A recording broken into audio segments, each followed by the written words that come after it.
All right, we're doing it for the first time in this 2025 season on the Sean O'Connell Show. We don't know what we're going to call it yet, not officially, but we got QB1 at the University of Utah, Devon Dampier. He's going to be joining us every week throughout the season, and he might fall in love with this process so much, maybe we'll get him all year. We don't know. Devon Dampier, welcome to our studio. Welcome to the show. How are you?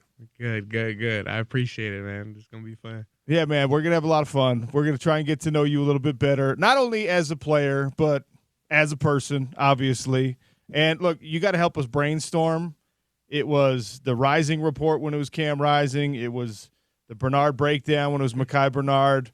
We had people texting in and telling us, the Devon download, Dishin with Devon. That sounds kind of like The View or something. Dishin with Dev. That's a solid one, though. Okay. Hey. Okay, the D. The young man gets to choose. In any case, we're going to have a lot of fun doing this. Before we get to any details on football, before we get to an upcoming matchup with UCLA, I want to know why you wear number 4. Yeah. I did start off with number 1. Okay. That was like my original number, and then like from when you were a child. Yeah, number 1. Like okay. My first 2 years, and then I don't know, 4 just kind of stuck with me. Like I'm born October 4th, 2004. There was 4 people in my family at the time. We adopted Dorian later, but I don't know, just my life kind of revolves around the number, and then just stuck with me ever since I had it on. Okay. And at New Mexico, nobody else wanted 4. Was anyone else was someone on the defense wearing 4? No. So the way Bronco system worked was you had to earn your number in. Okay. If you got to pick your number in the first round, then there was no duplicates. So, I like that. Yeah, so I was the only one with 4. It actually drives me crazy that at a lot of places, every good number, there's an offensive guy and a defensive guy wearing that number. Yeah, right. There's 2 1 through 10s. There's 2 like 11 through 22s, and then it starts to break up a little bit. Yeah, everyone wants them good numbers. Let me tell you something. I was a walk-on in college, and the good numbers just do not belong to you when you're right. Not at all. They put like, you. You're number 46. Really? Could at least be 49. You can work your way up to 49, maybe. Yeah, put a receiver in like. Yeah, that's how it go though. That's how it goes. It's exactly how it is. That's a wide receiver. Why is he wearing number 92? Yeah, you're like, oh man, we ran out. I don't know. Let's guard this dude. Famously, James, you probably don't even know this. The Fiesta Bowl year, the walk-ons, they didn't take us to any away games, and they did decide to take us to the bowl game, the Fiesta Bowl. It was like the big, culmination of an undefeated perfect season. And they were like, oh, man, we don't have jerseys for all these guys. Because we were talking about this off air. This is pre-budget for the equipment room, right? And my number on the roster all year long was that one they just, fine, you could be number 46. At the Fiesta Bowl itself, they did not have an extra number 46 jersey. So they were just like, they printed my name on number 57. No. I was a linebacker, so I was like, all right. No, they did it. Yes, they did. They had no jersey 46, so they gave me 57.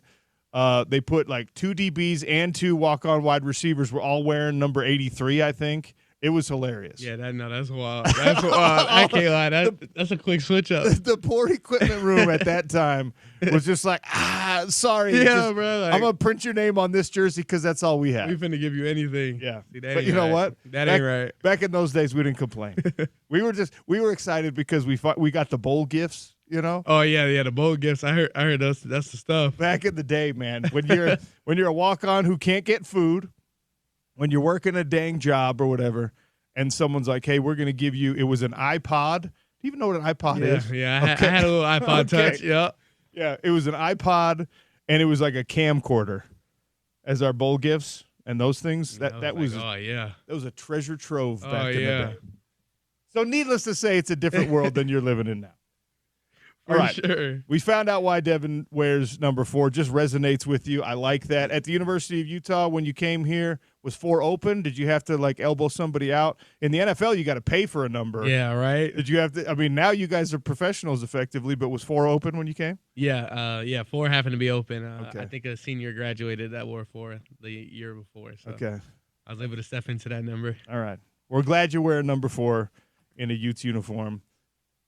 And look, we've had the conversation before up at the media availability of just, how you decided to come to the University of Utah. You and Coach Beck came as kind of a package deal. Has there been any point in this process where you've looked and been like, man, is this the right spot? Or has it been pretty smooth all along the way? Yeah, I mean, for my experience here, it's been smooth since I've gotten here. Obviously, you have those thoughts just when you're in the portal, like, is this the right thing to do? And yeah, I mean, after I got here, I was like, oh, okay, I feel like I made the right decision, and then it just became more clear throughout the months I've been here and just the people I'm meeting and stuff like that. By the way, the Dishin with Devon, we're going to test that out right now. Brought to you by Culligan Water. Experience the Culligan difference. You can see on YouTube they gave us a water cooler. We got a brand new Culligan water cooler right here in our Broadway studios. Uncommon education, trading, trade smart, be free, Polylift, concrete lifting and piering, and ARUP blood donation. Give local, save local. All right. The leadership role that you carry on this team, Kyle Whittingham very famously has been from the very beginning like, hey, this dude was only on campus for like 2 weeks before his teammates decided he was a leader and he wanted to be, and he was going to be part of this leadership council. Captains were named. You're still on the leadership council. The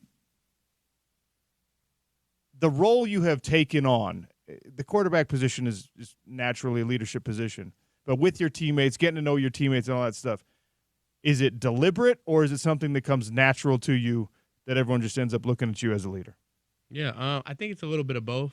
I think I'm deliberate about just being about what I speak about, just being the hardest worker, putting the time into football and just being around my guys. I feel like that's very deliberate, but it's also very natural for me to just be able to care for my teammates and find ways to, love one another and, play for them. So just building that bond with everyone, I feel like they can feel my genuineness towards them. And, just the leadership is just somewhat natural to me.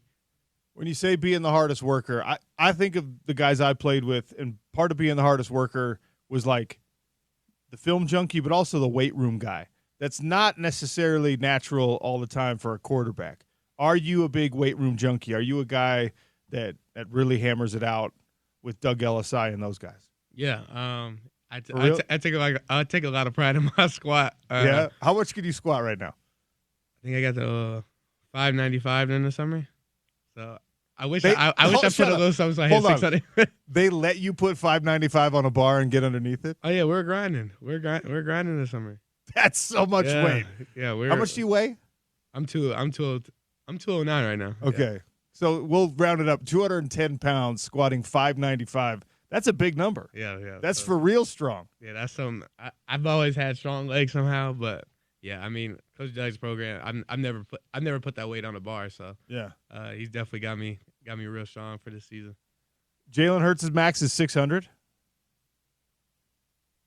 according to Google. Jalen Hurts, so you're almost there. Yeah, I like that. We almost there. So squat's good. Do you have a bad lift? I was never good at benching. Is there anyone that you're just like not real above average even? Benching's hard because we it's okay because it's always modified for quarterbacks too. So like I always feel like we get the yes, benching is for linemen. Yeah. Running backs can have big benches. Yeah, all right, that's fine. I'm not gonna make you say your bench number. I'm not gonna make you say it's solid though. Like it ain't like, oh, you're weak. It's just like it's over 3. I feel like I'm strong in a lot of areas. So when you hear my bench, you're just like, oh, okay, he's average. Are you a good jumper? Do you have a good vertical? It's solid. Yeah, solid. I can dunk. So you can dunk. Yeah, that's good enough. Yes, I feel like I could jump. Yeah, that's you're not even 6 foot tall, right? Yeah, that's what I'm saying. Okay, right. Is your height that they have you listed at in the program, is it accurate? Or I'm somewhere between like 5'10" and 5'11", like in real life you are, or in the program you mean? Oh, like in real life, like, yeah. All right. Like 5'10" and a half to 5'11", like that's where I get marked. When people ask you, you round up to 5'11", or oh yeah, yeah, for sure. Yeah, I tell people I'm 6'3". There's no chance. You know, it's okay. No one's gonna visually confirm it most of the time. All right, let's talk football. This offense is a lot different than what Utah's used to, what people are used to at the University of Utah. You obviously have played in it. You excelled in it. You had great numbers in a less than stellar year from a wins and losses perspective.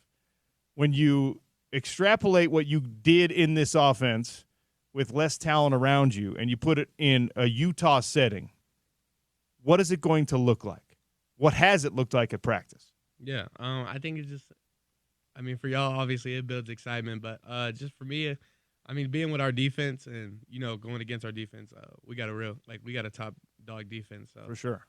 Just being able to have those weapons around me now, and especially up front, practices, we're competing with those guys every day. And I think that, that shows growth in us to be able to be with a top defense. And, we're going back and forth every day. So, what does the pass rush look like against you in practice? I know that they're not teeing off, but we saw your numbers last year, and we see now that you've got two of the best tackles in the country, and the three guys in between them are also really dang good. Yeah. My expectation is you don't get touched at all this year. But this is a good defense you're going against in practice. So what does that look like? I mean, is anyone touching you? Yeah, I mean, no, it's a battle up there for sure. Some days, the defense does bring it, and you get a little bit of pressure, but I've never had a day with our O-line where it's been like, we're getting dominated. You haven't had to get after them. Yeah, like that doesn't happen too often, and especially if they mess up, they tell me, Dev, I got you on the next one, and they got me on the next one. So nice. But we've had some scrambles, just a little bit of scramble where you stay in the pocket still. I've had those for like 10 seconds before.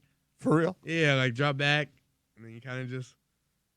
They're blocking. They're blocking. So I'm excited to do that in the game. Your elusiveness. I think we talked about this maybe at media day or something. It really is. It's pretty crazy. Like peripheral vision. Is it a sense of feel? Do you have like better hearing than most people? Because you sense pressure even when it's coming from a place that should be a blind spot. Right.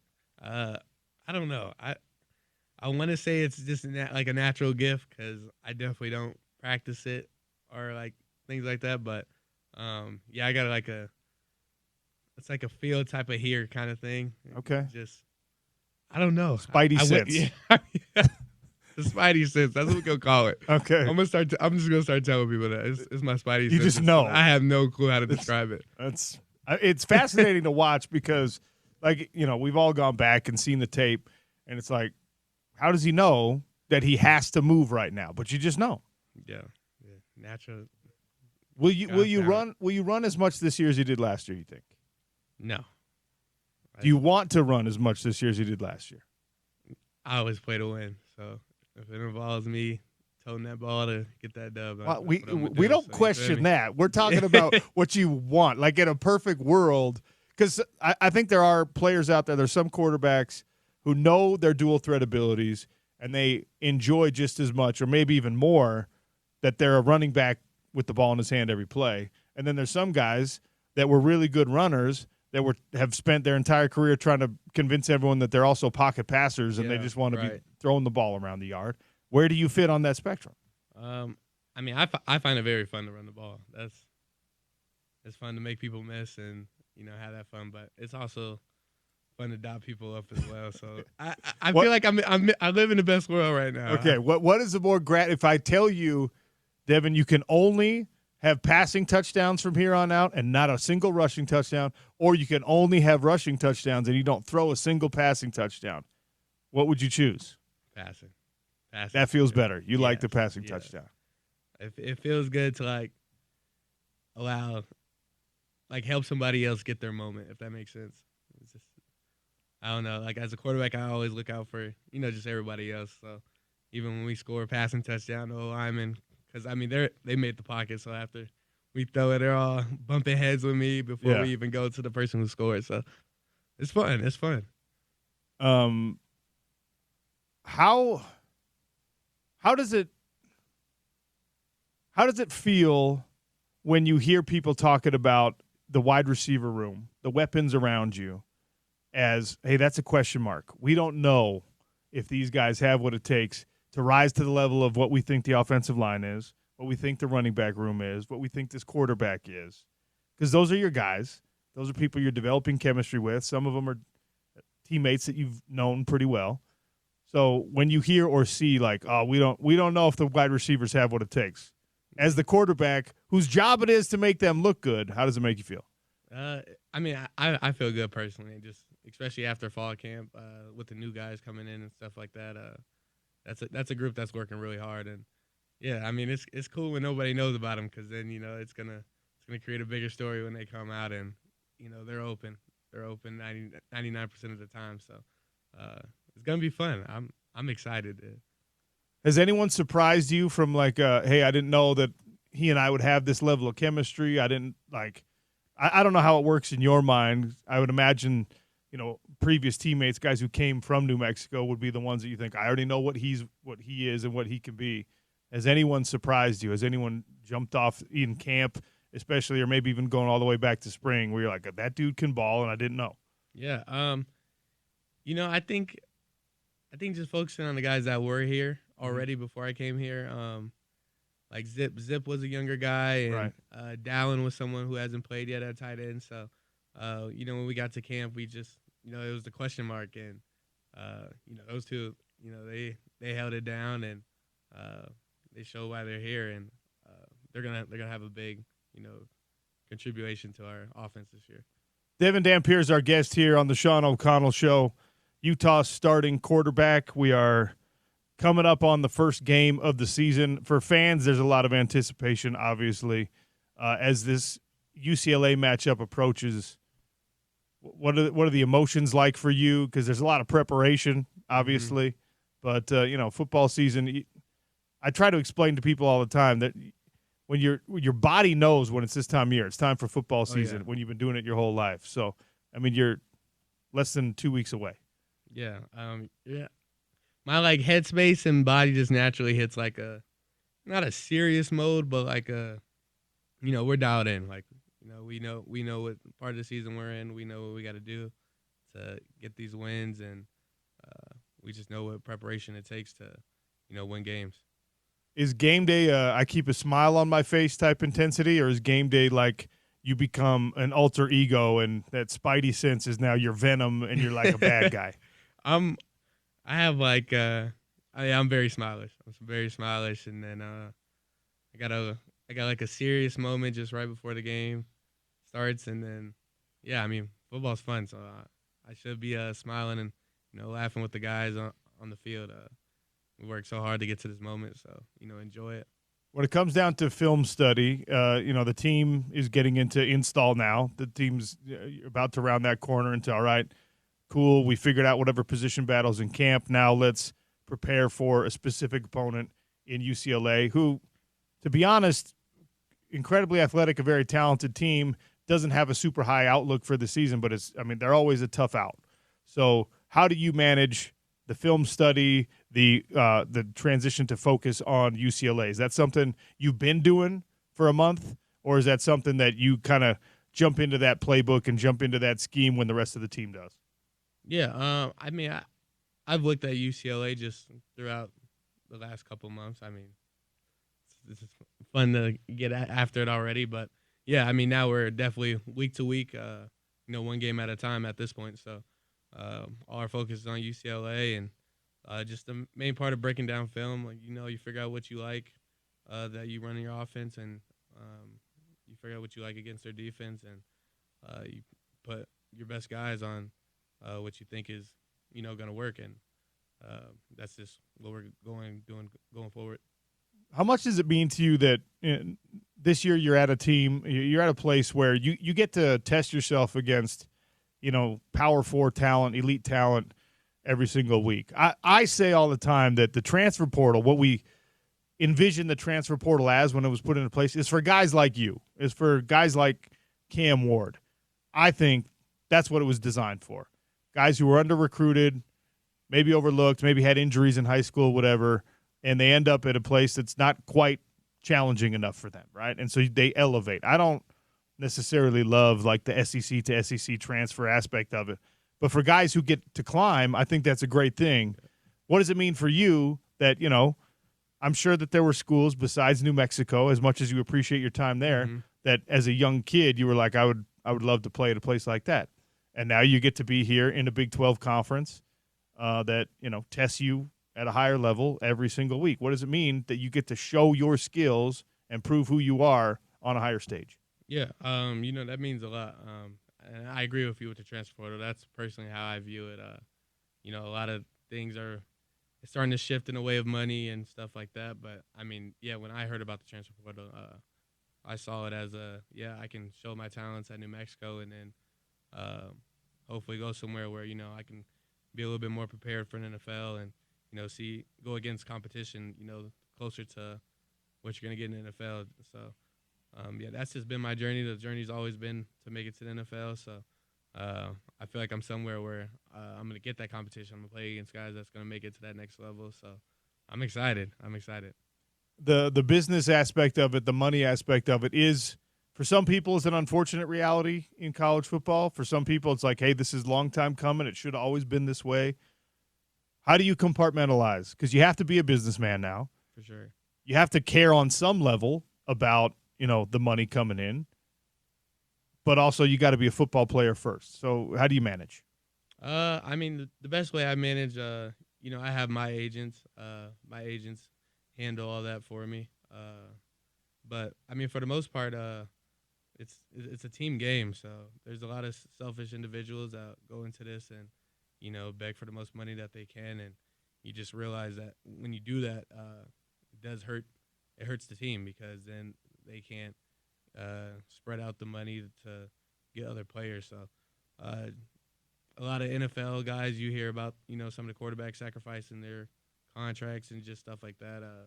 And I'm big on that. Just let's get our team and let's go win a championship. That's my prioritizing. Like the Tom Brady method, where he was never the highest paid guy in the league ever, but he won a bunch of championships, probably partially because of that. You're right. Yes.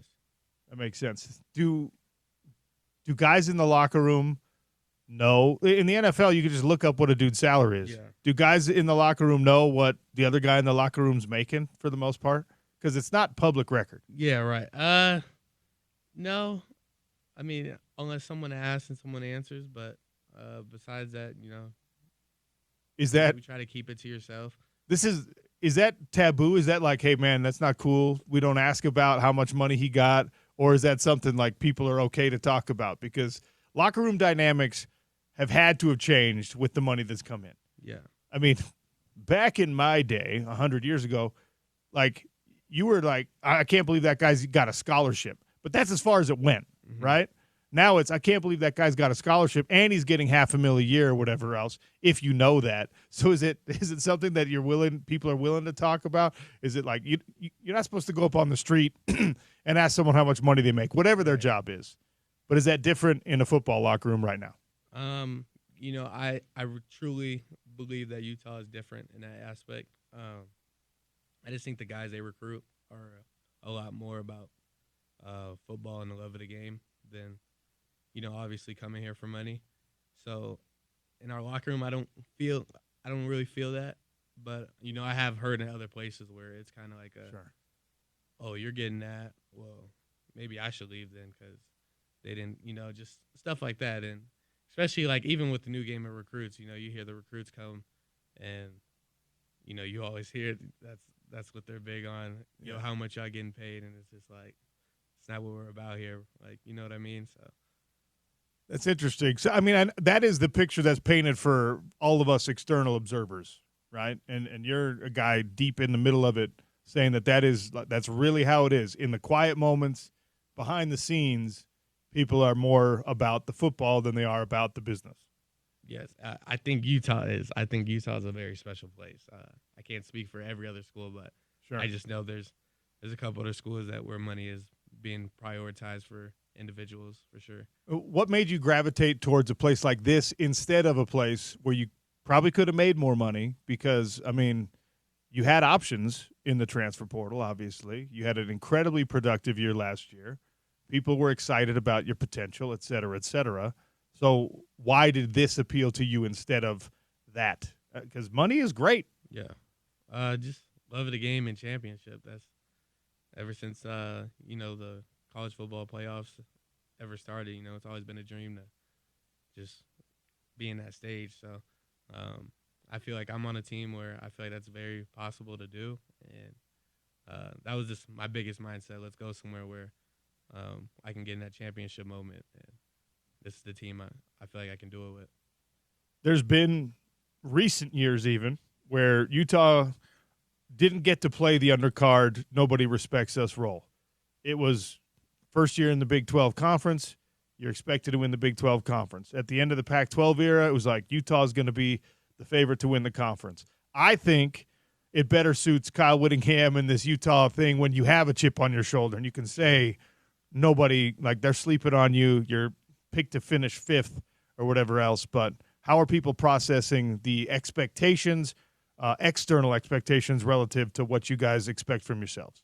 Yeah. I think a common conversation is, Utah's offense wasn't the expectations last year at all. So to hear that and to know that they were only losing games by literally single-digit points. Yeah, 5 games that were decided by a touchdown, 4 that were a touchdown or less, 1 that was a touchdown and a 2-point conversion. Right, and we're saying that's a bad year on the offensive side. So yeah, in my mind, I believe we're taking huge steps from last year offense. So if games were that close when we were bad at, I can only imagine what this year is going to bring for us. Right or wrong, the fan base expects you to be the fix. Like, Devon's going to come in and save us from what we saw last year and what we saw 2 years ago. It's a lot of responsibility. It's a lot of pressure. How does that make you feel? I love pressure. I think I'm built for it, but I tried not to listen too much to what's going on in the outside world. I stay very internal to my team, and that's how we go into every game.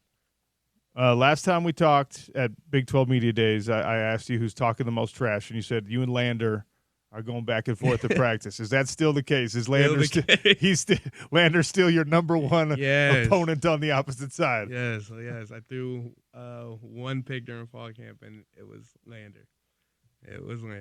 And he gave me some stuff for it for sure. But yeah, I love it. The competition's real. That's one of the smartest players I've played against. Just on the other side, and he teaches me a lot just on the other side. So, who's a better offensive player right now, Lander or Smith Snowden? Ooh, that's a good question. Obviously they both do their different things, of course, and they're both gonna play. So I don't know. I gotta see him at game time. Let the game time speak for them. Lander, maybe talk a little bit less trash as the games approach because he's going to have to throw you passes potentially. Oh, yeah, he's been catching some balls, though. That's wild, man. I love to hear it because football players should be allowed to play football, whether that's offense, defense, whatever. But it's not something that I ever would have expected with guys that are that valuable on defense that they're going to put them on offense, too. Yeah. It's one of those, like, when you start to just know the game of football, you can kind of, I say play any position, but you could ball out at a lot of positions. Is there a guy? This will be the last thing, and I'll let you go. Is there a guy on the team, and maybe there's more than one, who we're not talking about that we will be halfway through the season or at the end of the season? Is it, whether it's a young kid or someone who's been on this roster who's ready to break out in your mind? Is there someone? Because we exhaust it. We go through every name we could possibly think of.